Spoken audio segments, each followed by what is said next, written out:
Olá, gente, que bom poder estarmos mais uma vez na presença do Criador, daquele que fez todas as coisas. E hoje, prepara, eu vou falar sobre ser surpreendido, ou seja, quando algo inesperado acontece. Como que essas coisas acontecem nessa nova estação que Deus preparou, que é do revaiar, do transbordar de Deus. Nós temos falado no Salmo 23, no Salmo 66 e falado sobre a mudança, como é importante uma mudança de mentalidade. Agora, hoje eu quero falar sobre esses princípios que muitas vezes, sem nós percebermos, nós somos surpreendidos. Por quê? Porque nós começamos a aplicar. Não é uma mágica. Não é que Deus olhou para você e falou assim, coitadinho, coitada. Não, de forma nenhuma. Querido, mas o céu, ele funciona por princípios. É como a lei da gravidade. Vai acontecer. Pessoas muitas vezes inconscientemente aplicam princípios e veem resultados. A Bíblia fala lá em Lucas capítulo 5, que Pedro estava na praia lavando as redes, porque tinha passado a noite toda tentando pescar, mas não pegou nada. Imagina você se esforçar, trabalhar, fazer tudo o que pode. O barco estava em ordem, a equipe estava em ordem, as redes estavam em ordem, o mar estava ali, mas não deu resultado. Isso acontece muitas vezes no casamento, sem resultado, frustração cada dia maior, aprofundando cada vez mais. Isso nos negócios, você faz tudo certo, você vê a metodologia, vê as pessoas que estão ali e não aconteceu. Os negócios continuam travados, tem lutado durante anos para sobreviver. Isso não é vida. Sobreviver no casamento, sobreviver no ministério também. Você não vê a sua igreja, o seu ministério romper. E, gente, todos nós fomos criados com a expectativa para viver o resultado, o sucesso. Isso não é coisa pecaminosa, mas em Lucas 5 mostra um quadro, que é o quadro de todos nós. Pedro estava lá, lavando a rede, estava na praia, e de repente, alguém passa e pede para ele usar o barco. Ele pega o barco, olha para aquele homem, fala ok. Ele não conhecia Jesus, ele não sabia quem era Jesus, mas ele começou, de forma inconsciente, a aplicar princípios.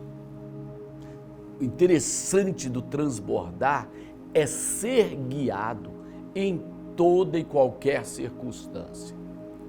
Ele podia ter questionado, falado, olha, eu estou cansado. Muitas vezes nós permitimos que uma situação, ela não foi apenas uma situação negativa, mas uma resposta nossa, bloquear a oportunidade que está diante dos nossos olhos. Porque eu estou cansado, estou frustrado. Pessoas frustradas são pessoas sem energia. Eu estou frustrado. Sabe quando você cria frases depois de um resultado negativo? Nunca mais vou confiar, nunca mais vou fazer isso. Gente, hoje cancela. Fala, Deus, eu cancelo. Pode não ter dado certo aquela noite toda, pode não ter dado certo aquela estação, mas eu acredito que eu vou viver o resultado, o sucesso transbordar. E Pedro deixa Jesus entrar. Jesus ensina, a Bíblia não fala por quanto tempo. E daqui a pouco ele ordena, ele diz, vamos para o alto mar, vamos lançar as nossas redes. Para pensar. Pedro, ele não conhecia, mas ele respeitava. Ele não conhecia, mas ele estava disposto a dar valor a uma direção, a uma orientação, a uma palavra. Olha o que ele diz lá em Lucas 5, Jesus, pescamos a noite toda e não pegamos nada, não pegamos nada. Sabe, ele fala o período, o resultado, ele deu todo o quadro, podia dar uma resposta negativa. Para de dar respostas negativas, sabe? Para de se colocar numa situação de não querer tentar novamente. Para de permitir que esse ambiente de desistência paute a sua vida.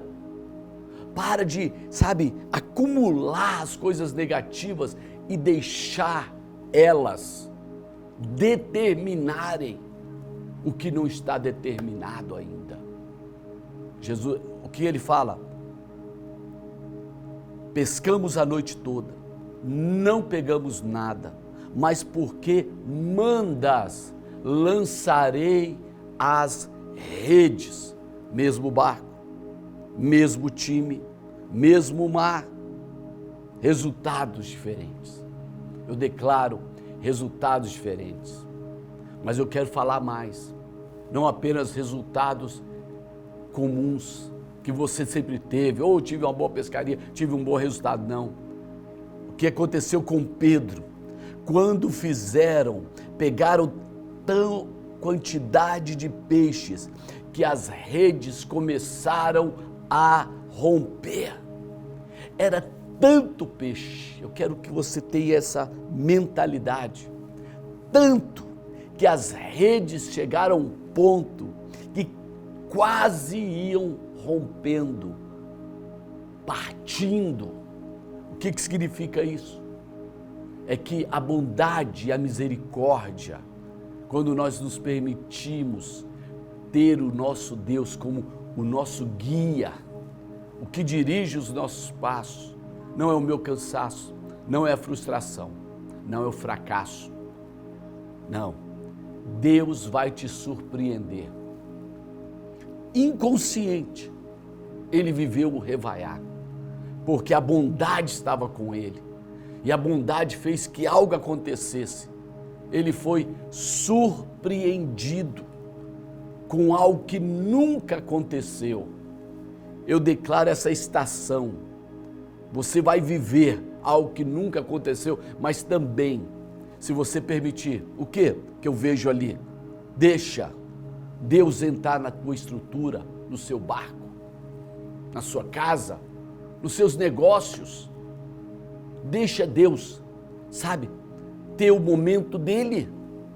Pedro estava lá ouvindo Jesus ensinando a multidão, Jesus do barco, e ensinava a multidão. Ele estava ouvindo, ele não imaginava o que estava por vir. Ele não imaginava um surpreender, mas sem ele perceber, ele pensou, eu vou colocar à disposição o que eu tenho. Coloque à disposição o que você tem. Coloque à disposição, para de colocar murmuração, reclamação, frustração, e tenha à disposição mesmo, tendo tentado a noite toda, de vir à igreja, de estar presencialmente, de deixar Deus, sabe, de alguma forma, usar o que você tem, o pouco que não teve sucesso. Quando você coloca nas mãos de Deus, algo acontece, e ele foi surpreendido. E eu quero falar mais, não deixe o passado pautar o que Deus preparou. O que não aconteceu ontem não importa. Eu vou te repetir, o que não aconteceu não importa. Sua experiência negativa do passado não pode impedir a tua fé. Por isso que eu gosto de ministrar em pessoas. eu falo assim, eu quero estar ministrando aqui com você. Termino o culto e eu tenho diversas pessoas. É câncer sendo curado, pessoas sendo libertas, histórias sendo transformadas, pessoas que eu continuo sentindo essa depressão, essa dor, os meus negócios não rompem, mas eu vejo milagres quando eu percebo que pessoas vêm e se colocam à disposição. Talvez o que falta para você é deixar que uma experiência negativa continue falando. Não deixe essas coisas profetizarem e permita que a bondade de Deus mude a tua história. Pedro, o que ele fez? Lucas 5, leia, você vai entender. E ele viveu uma experiência que foi única e mudou para sempre a vida dele. Mudou para sempre. O que Deus vai fazer será tão grande, tão tremendo, tão maravilhoso, que a sua história será pautada a partir depois desse evento. Eu declaro, em nome de Jesus, que a tua mente vai sair da provisão do suficiente para o mais suficiente. Você vai olhar para a vida com os olhos diferentes. Você vai olhar com os olhos de vencedor. Pessoas costumam dizer, não deu certo, falhou, você perdeu. Você não perdeu? Ei, não transforme um evento em um lugar definitivo. Ponto. Olhe para Deus. Enquanto a chama estiver dentro de você, não permita que ela se torne apenas uma lembrança de algo que você não vai viver mais. Em nome de Jesus. Em nome de Jesus, você vai viver o revaiar, o transbordar. Eu te abençoo. Abençoo a sua casa, sua vida, seu casamento, seus negócios. Eu abençoo o seu ministério. E, gente, nós vamos estar preparando algo especial nesses dias. Fique aí preparado, porque eu vou fazer algo que eu nunca fiz antes. Por quê? Porque para você viver coisas que você nunca viveu, você tem que fazer o que você nunca fez. Prepara. Estou preparando um treinamento sobre grandeza, porque revaiar fala de grandeza. E eu estou preparando, vai acontecer de duas formas, pessoal, ou seja, presencial e online. Vai ser incrível. Que Deus te abençoe e compartilhe essa mensagem. Compartilha. Alguém precisa receber esse transbordar na vida dela. Seja um canal para que ela possa viver esse transbordar. Que Deus te abençoe. Amém.